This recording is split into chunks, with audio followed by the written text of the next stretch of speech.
Salam damai, sahabat Oase Rohani Katolik yang terkasih. Senang sekali saya, Angelika Luciana, dapat kembali menjumpai sahabat pada hari yang baik ini melalui siaran Zoom.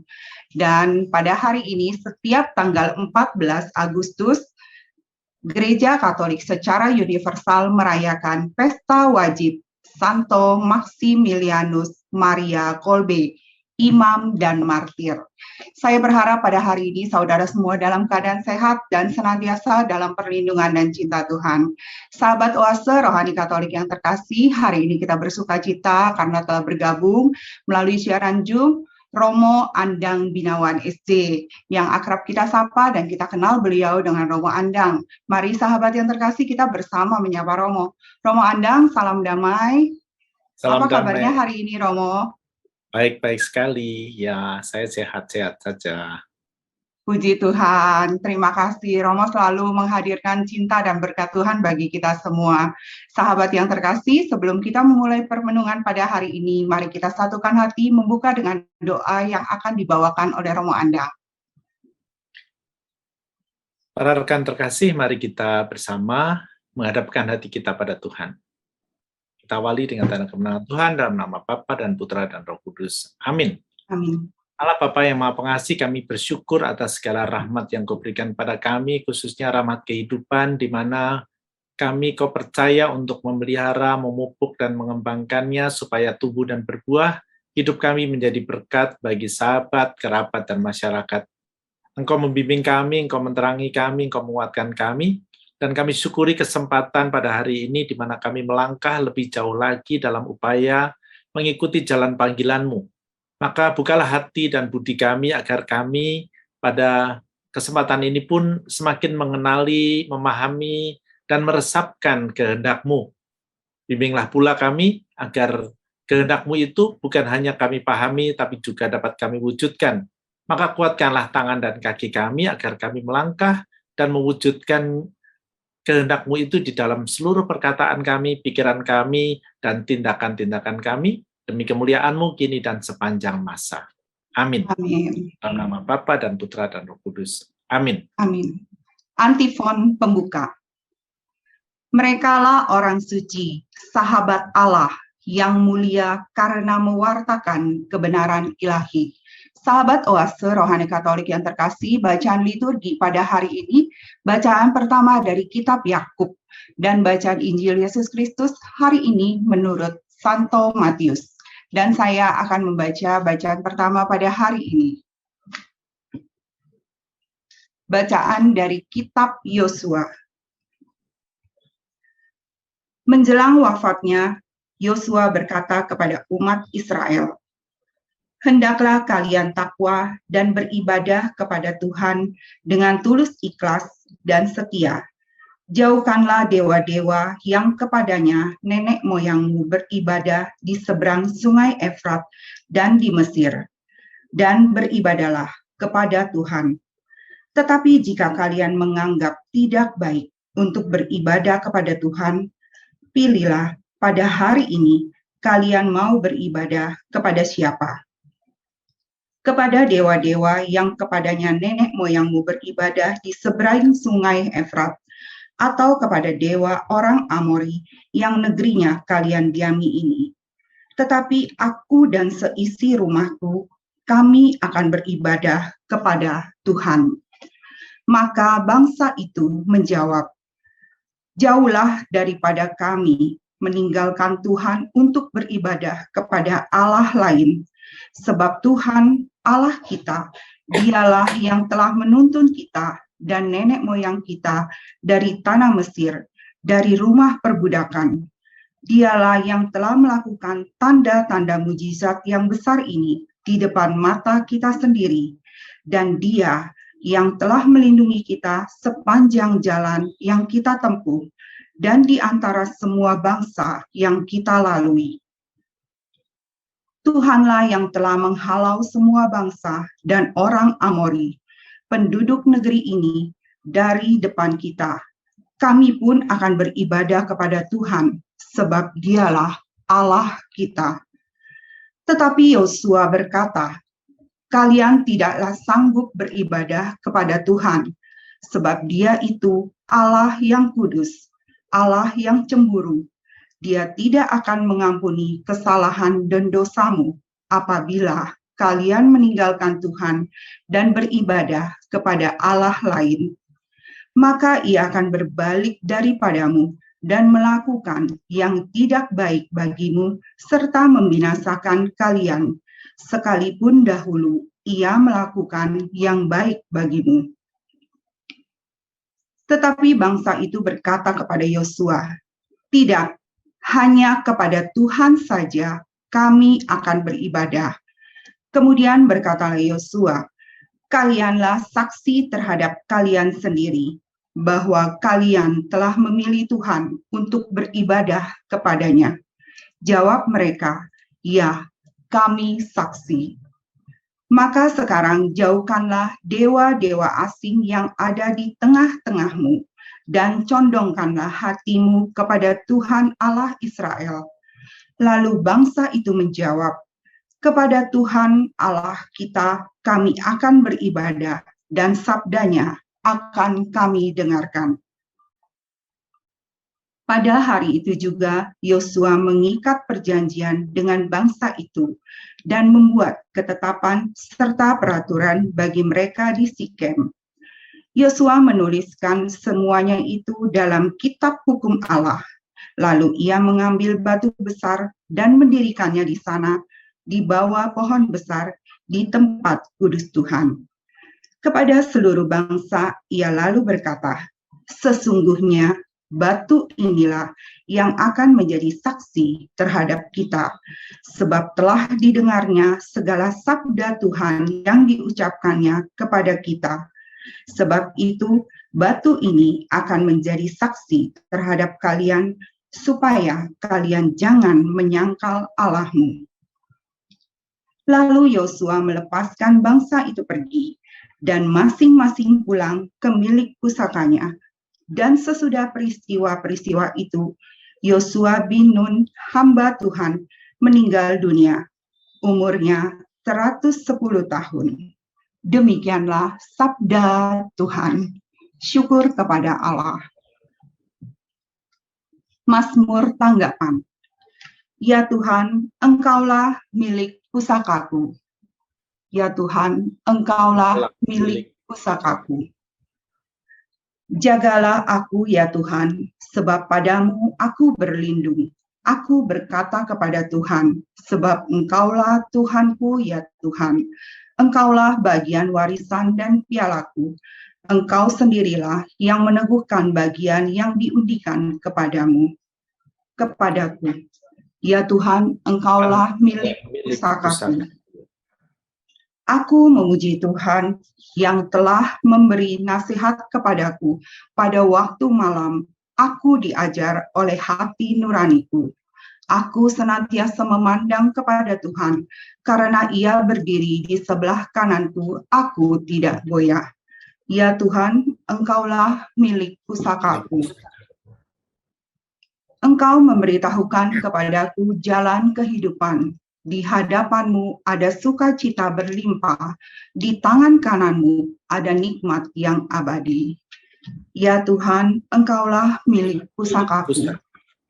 Sahabat yang terkasih, sekarang marilah kita satukan hati untuk mendengarkan bacaan Injil. Haleluya, haleluya. Haleluya. Terpujilah Engkau Bapa, Tuhan langit dan bumi, sebab misteri kerajaan Kau nyatakan kepada kaum sederhana. Haleluya. Haleluya. Tuhan sertamu dan sertamu juga. Inilah Injil menurut Santo Matius. Dimuliakanlah Tuhan. Sekali peristiwa, orang membawa anak-anak kecil kepada Yesus supaya Ia meletakkan tangannya atas mereka dan mendoakan mereka. Tetapi murid-murid Yesus memarahi orang-orang itu. Maka Yesus berkata, "Biarkanlah anak-anak itu, janganlah menghalang-halangi mereka datang kepadaku. Sebab orang-orang seperti merekalah yang empunya kerajaan surga." Lalu Yesus meletakkan tangannya atas mereka dan kemudian Ia berangkat dari situ. Demikianlah sabda Tuhan. Terpujilah Kristus. Memandang dari dua bacaan pada hari ini, ada kabar sukacita dan hikmat apa bagi saya dan sahabat? Silakan Romo. Tentu saja banyak ya. Tetapi mulailah saya dari apa yang tadi kita dengar dari bacaan pertama, sebuah kisah tentunya memang dari Perjanjian Lama.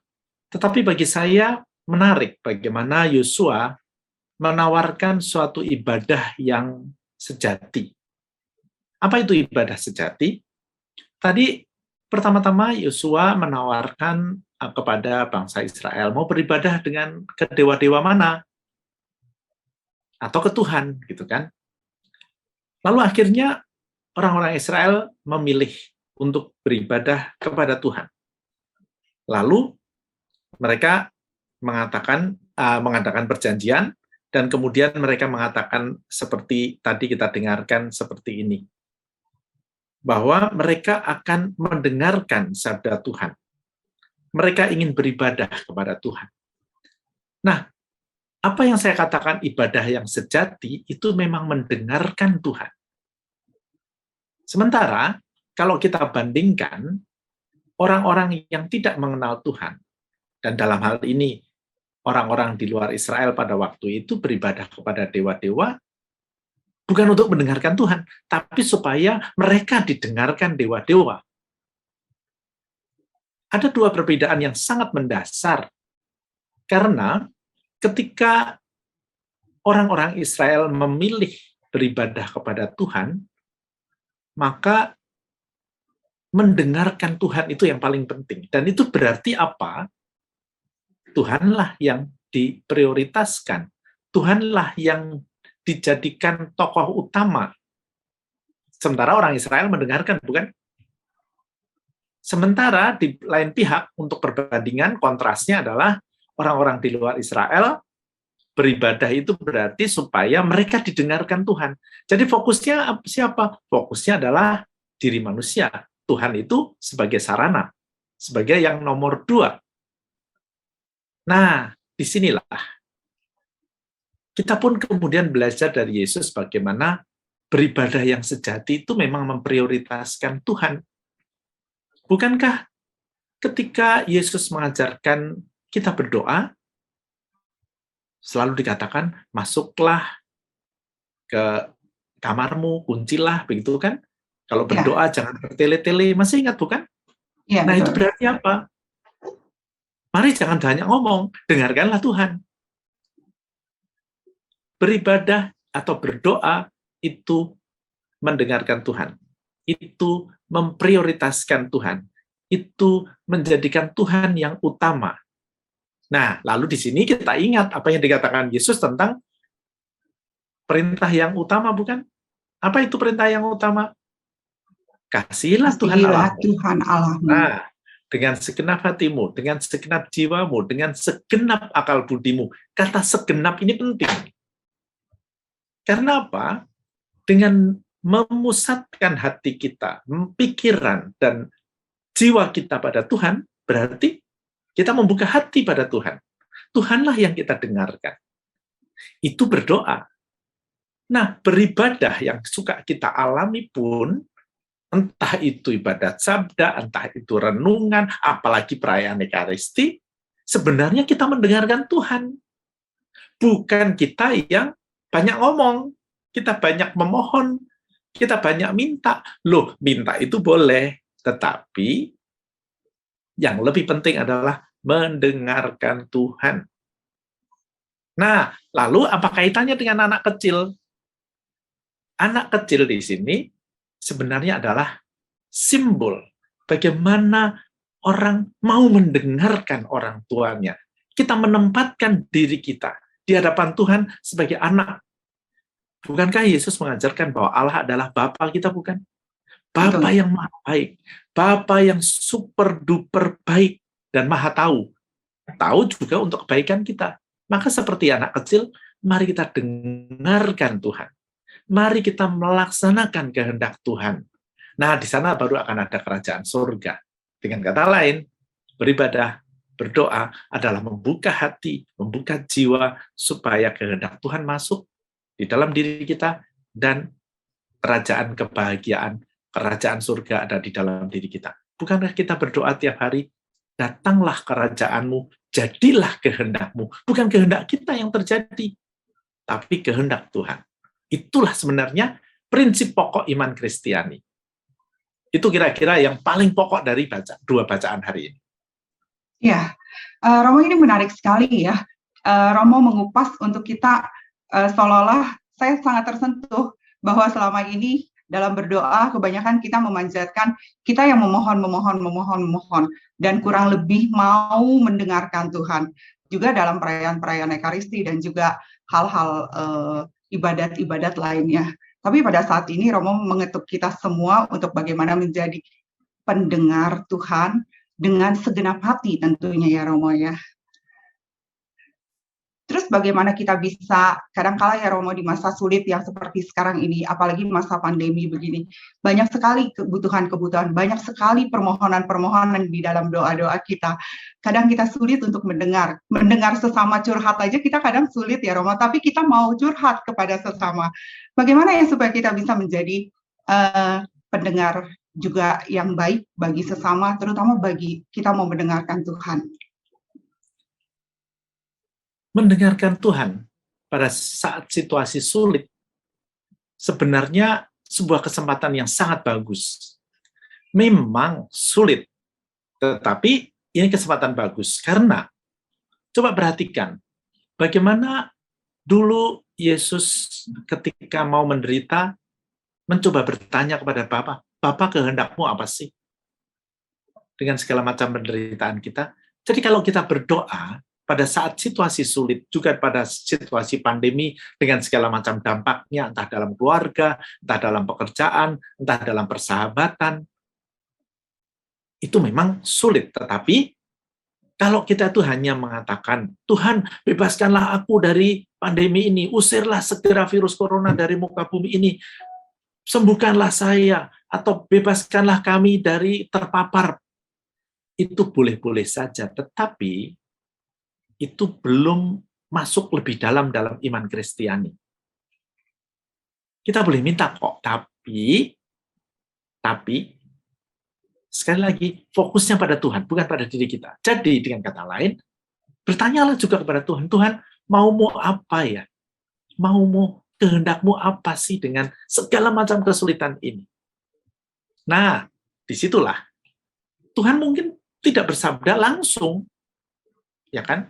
Tuhan nggak punya WhatsApp, Tuhan nggak punya Zoom, gitu kan? Nggak punya telepon, tapi bisa melalui orang lain, bisa melalui peristiwa-peristiwa yang kita alami, bahkan mungkin melalui anak. Karena perjumpaan itu akan membuat kita terbuka. Ingat, di dalam Matius 13 ayat 9, kalau kita mau berbuah, resepnya sederhana. Yesus mengatakan, "Siapa bertelinga hendaklah ia mendengar." Jadi kata mendengar itu salah satu kata kunci yang ada di dalam Injil. Nah, dengan kata lain, mari kita dengarkan kehendak Tuhan. Kalau kita itu menganggap atau minta supaya dibebaskan segera dari sakit ini, dari penderitaan ini, seolah-olah itu hukuman Tuhan. No, Tuhan itu maha baik. Tuhan itu mempunyai rencana yang kita nggak ngerti. Nabi Yesaya selalu mengatakan, "Rancanganku bukan rancanganmu." Seperti langit dan bumi perbedaannya. Nah, sekarang kitalah yang mendengarkan kehendak Tuhan, bukan Tuhan yang mendengarkan kehendak kita. Maka kuncinya adalah berdoa yang benar. Saya berkali-kali menyampaikan kepada rekan-rekan, berdoa yang benar itu adalah, ya jangan hanya sekedar minta-minta, jangan sekedar mohon dan mohon, tapi dengarkanlah Tuhan. Memang sulit, tetapi tadi, ibadah yang sejati, doa yang sejati, itu berbeda dengan mereka yang tidak mengenal Allah sebagai Bapa. Kalau Allah itu hanya sekedar sarana, Allah itu hanya sekedar pelengkap, ya boleh saja kita minta, nyuruh, kalau tidak hati-hati kan, bahkan memaksa Tuhan, bahkan mengancam Tuhan. "Tuhan, kalau nggak dikabulkan, gue nggak ke gereja loh." Ya kan? Ya. "Gue pindah agama loh." Ya, itu kan Itu kan naif sekali, tapi itu tadi, berdoa yang benar adalah membuka hati kita pada Tuhan. Kalau kita membuka hati, Tuhan akan datang. Tuhan akan meraja, kehendaknya terjadi, dan ada kebahagiaan. Banyak sekali ayat-ayat yang bisa dikutip sebenarnya. Iya, Romandang ini menarik sekali, tapi kita akan jeda sesaat dahulu ya Romo ya. Sahabat yang terkasih, kita akan merenungkan sesaat apa yang sudah disampaikan oleh Romo Andang. Dan kita akan kembali pada perbincangan rohani di sesi yang kedua.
Sahabat Oase Rohani Katolik yang terkasih, kembali lagi bersama Romo Andang Binawan SD dan saya Angelica Luciana.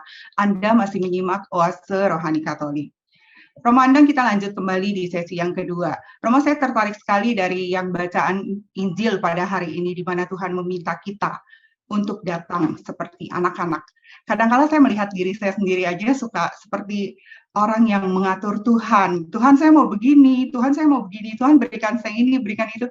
Tapi pada hari ini saya tersentuh dengan perkataan Injil yang Romo sampaikan juga, bagaimana bisa untuk saya bisa menjadi anak kecil di hadapan Tuhan yang sepenuhnya percaya Tuhan atur segalanya dengan baik. Oke, mari kita kembali kepada apa yang paling inti sebenarnya yang dikatakan Yesus. Yesus datang itu sebenarnya pesannya cuma satu. Apa itu? Memperkenalkan kepada kita bahwa Allah adalah Bapa. Baik dengan perkataannya, baik dengan tindakannya, baik dengan mujizatnya, termasuk ajarannya tentunya bahwa Allah adalah Bapa kita. Kata Bapa itu kata kunci. Kalau kita bisa paham itu, seluruh ajaran Kristiani sebenarnya bisa dipahami. Kata Bapa itu menunjukkan kedekatan, menunjukkan kekuatan, menunjukkan belas kasih, menunjukkan pengampunan, tetapi juga Allah yang mendidik kita. Ya kan? Bapa kan tahu apa yang kita butuhkan, bukan? Betul. Supaya kita bisa menerima Allah sebagai Bapa, maka sikap dasar kita, ya aku anak dong, ya kan? Aku anak. Jadi sikapnya menjadi klop. Allah Bapa, kita anak.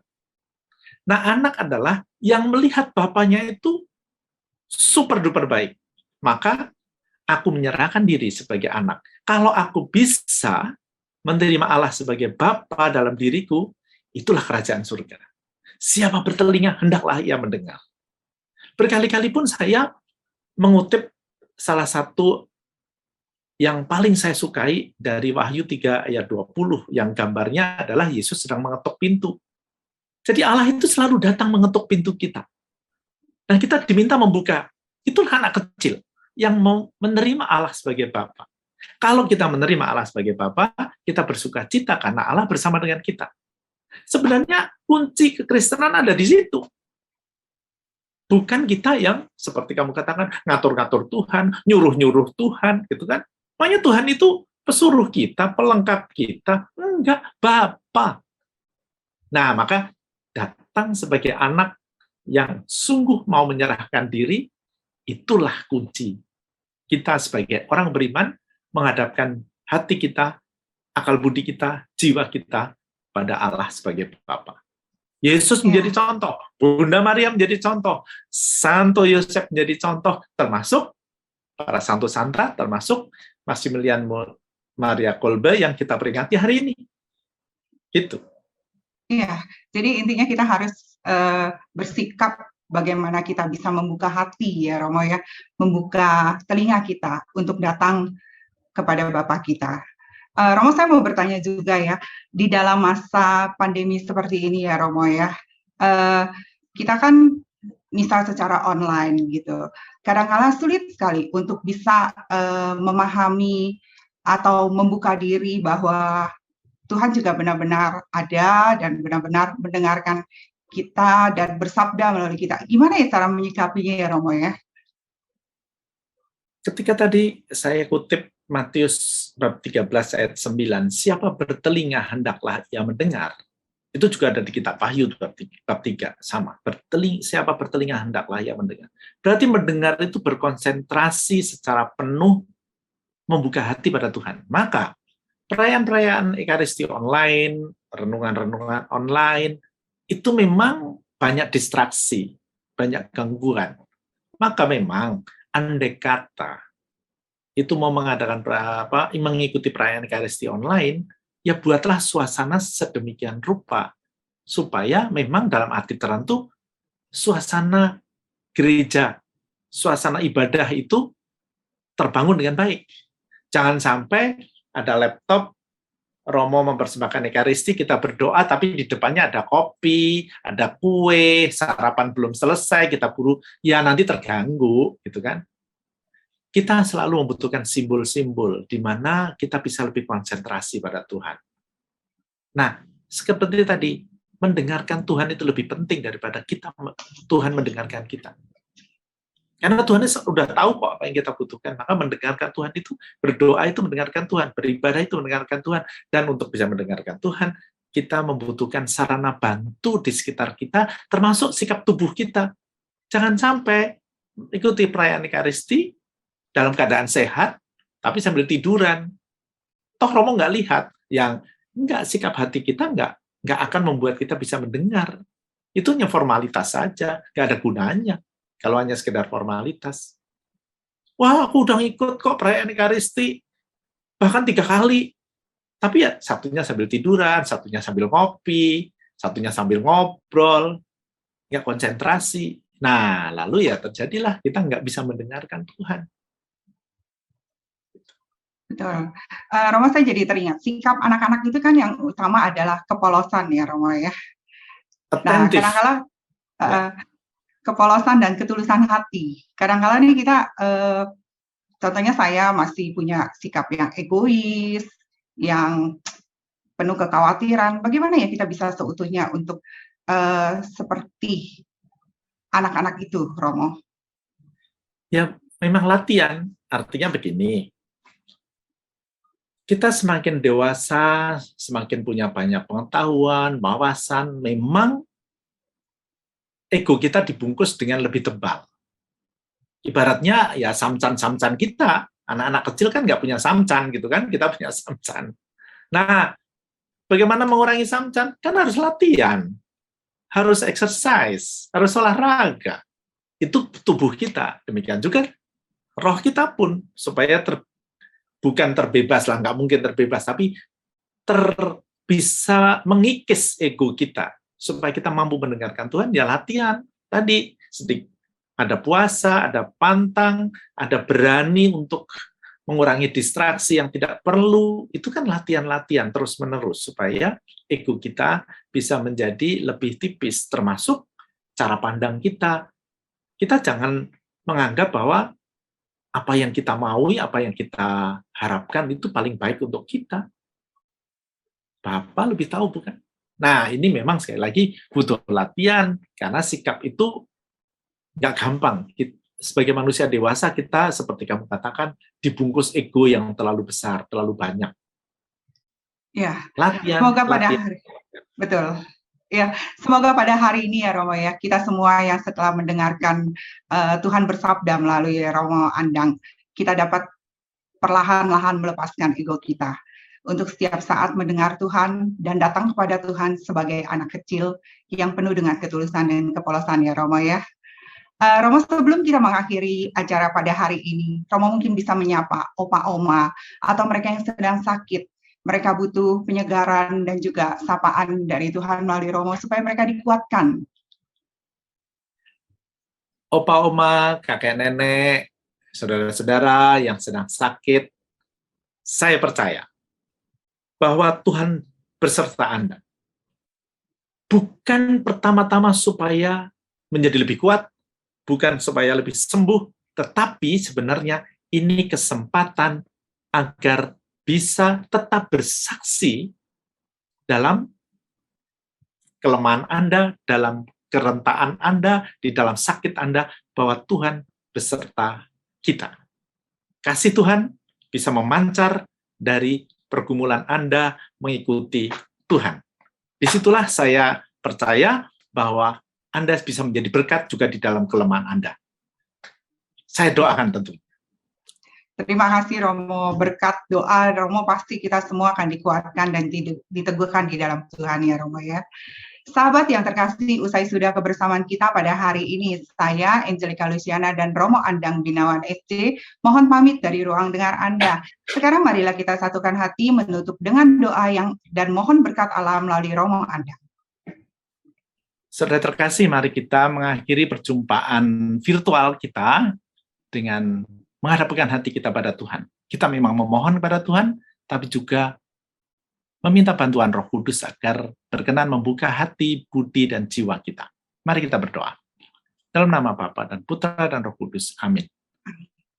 Allah Bapa yang Maha Pengasih, kami bersyukur untuk kesempatan di mana Kau beri waktu untuk lebih memahami kehendak-Mu, bimbingan-Mu, dan terang-Mu.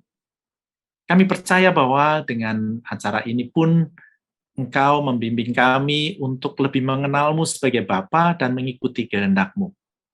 Maka kuatkanlah kami selalu agar berani bersaksi bahwa Engkau adalah Bapa kami. Kami percaya bahwa dengan itu berkat berlimpah akan juga memancar bagi saudara-saudara kami, terutama yang sedang sakit, yang sedang berkekurangan, yang sedang putus asa. Maka kuatkanlah mereka, bimbinglah mereka, supaya terang kasih dan kebesaran-Mu dapat mereka resapkan, sehingga menguatkan mereka juga di dalam sakit dan kelemahannya. Berkatilah pula kami semua, supaya kami dapat menjadi berkat bagi sahabat, kerabat, dan masyarakat. Maka ya Tuhan, kuatkanlah dan lindungilah kami dengan berkat-Mu selalu, di dalam nama Bapa dan Putra dan Roh Kudus. Amin. Amin. Romo Andang, terima kasih. Sahabat yang terkasih, semoga kita semua dapat menjadi garam dan terang kasih Tuhan bagi sesama. Jangan lupa tetap jalankan protokol kesehatan untuk kebaikan bersama. Salam damai. Salam damai. Salam damai. Sampai ketemu.